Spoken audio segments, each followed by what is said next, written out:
I recognize and now give the floor to the distinguished representative of the Bolivarian Republic of Venezuela. On behalf of the group of friends in the defense of the Charter of the United Nations, you have the floor. Please. Thank you, Madam Chair. The Bolivarian Republic of Venezuela has the honor to speak on behalf of the 20 member states, members of the group of Friends in Defense of the Charter of the United Nations. And we thank you for your indulgence if we go beyond our time limit.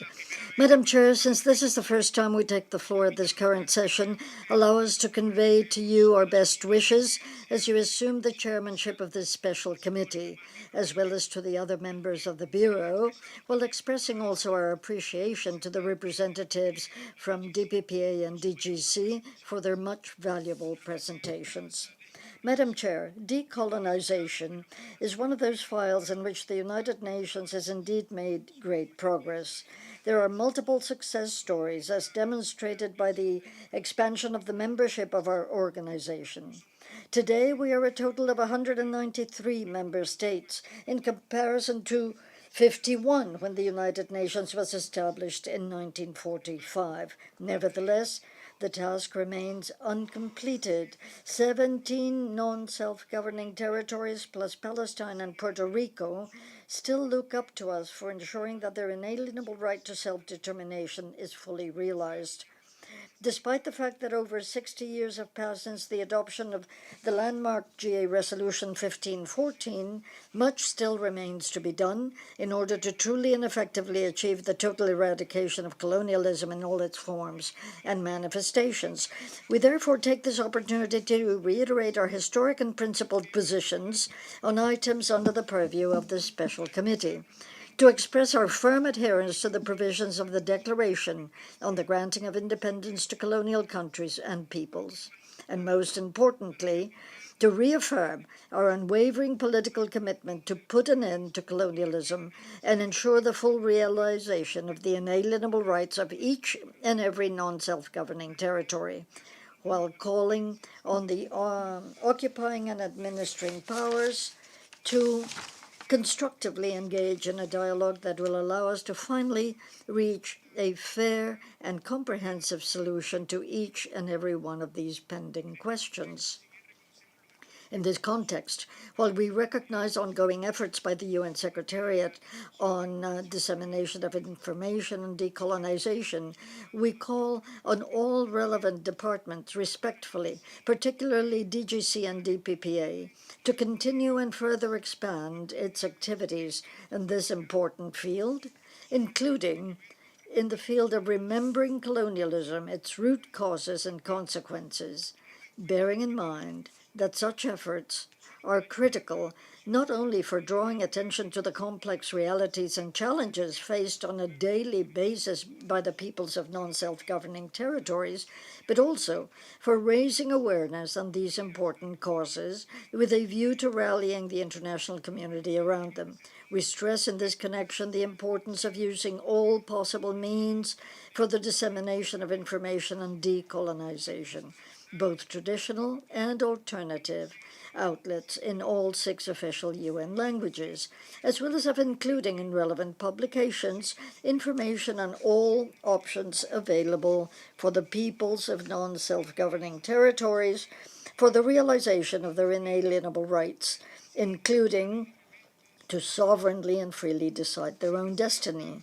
Madam Chair, the member states of our group of friends are conscious, however, that the only way to move forward in this important field is if all concerned parties, both occupying and administering powers and non-self-governing territories, renew their commitment and political will toward that end.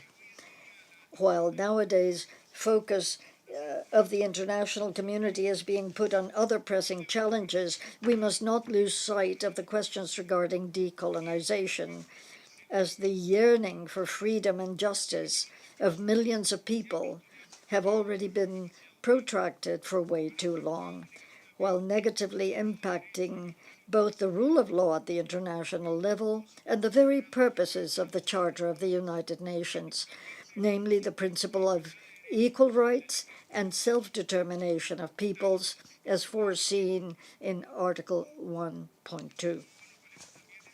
We equally seize this opportunity to renew our call to the occupying and administering powers to respect the inalienable right of all non-self-governing territories to their natural resources, as well as their right to establish and maintain control over their current and future exploitation. Likewise, we urge the occupying and administering powers to desist from the pursuance of economic or other activities, including of a military nature, that have the potential to negatively affect the interests and well-being of the peoples of the said territories.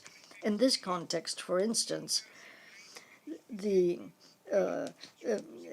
positive contributions that the good offices of the Secretary General, as appropriate, may have cannot be overemphasized. Madam Chair, more than 20 years have passed since the last non-self-governing territory changed its status and became not only a sovereign and independent state, but also a full member of our organization.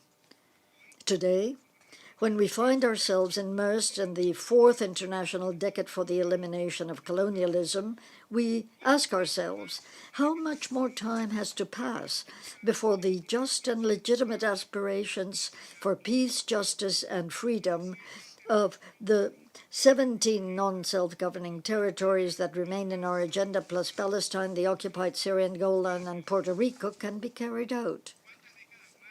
How many more decades do we have to declare before we, once and for all, eliminate colonialism in all its forms and manifestations, including neo-colonial practices? In this context, we strongly condemn the blatant and detrimental use of modern neo-colonial practices that include, among others, economic exploitation, artificial restriction of opportunities for the independent and sovereign development of states, limitation of access to new technologies, attempts to substitute norms of international law based on the UN Charter with so-called rules, policies, and programs which have not been the object of consensus. Is up. I can give you 30 seconds to wrap up, but your time is up. Be reminded that your full statement can be made available as per the guidelines that were given earlier. I thank you for your cooperation. Perfecto. Muchas gracias, señor. Thank you, Madam Chair. We will send the full statement in writing to the webpage of the committee. Thank you. I thank you for your cooperation, and I wish to thank the distinguished representative of the Bolivarian Republic of Venezuela speaking on behalf of the group of friends in defense of the Charter of the United Nations. Thank you.